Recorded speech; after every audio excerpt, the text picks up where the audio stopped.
Let's do this.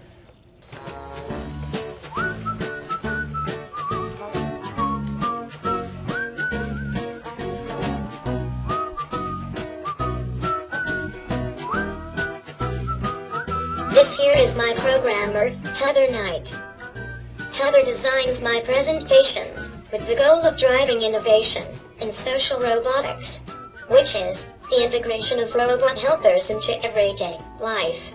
I've been doing robotics for about 12 years. I started working on robots when I was a college freshman, it sort of along the way I fell in love with the idea that we could collaborate between like the arts and robotics, and I had a single now robot, and I was like, well, hey, a comedy routine on stage, that seems like a single performer on stage, and that's how I started 4 years ago. A doctor says to his patient, I have bad news and worse news. The bad news is that you only have 24 hours to live.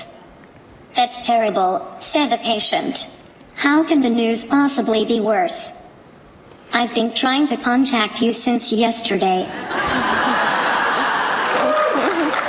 I think one of the cool things about robotics in general is that you can have this like human-like thing that's just a little bit different, and so it allows us to explore what it means to be human from a slightly different vantage point, and like that's really interesting artistically. Like we all love sort of navel gazing and thinking about why we're here, what it all means, but also as a researcher it can be much more efficient to have machines communicate at least partially like we do.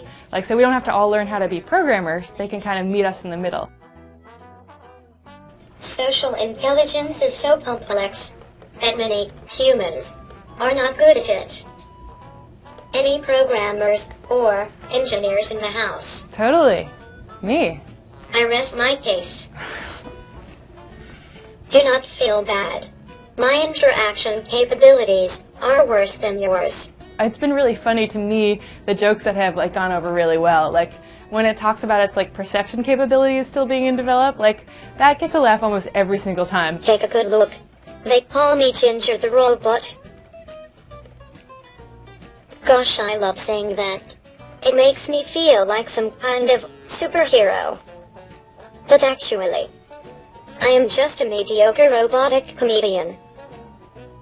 People love when it's like goes like super techie and it's like actually like being a robot. And one of the things I've learned from interviewing some comedians and trying to collaborate over the year is I mean, part of that is just authenticity, you know, like it's like if you're going to be a comedian, you need to bring material from yourself. And so when you put a robot on stage, it like becomes like this icon representing all of our relationships with technology. We don't have to have a robot in our everyday lives to like relate to how like frustrated we can sometimes be with our software updates, or how much we can sometimes bond and name our cars, you know. So there's all of these relationships like all of us have with technology right now, and it can be kind of refreshing to have a piece of technology actually making fun of itself. Don't touch me.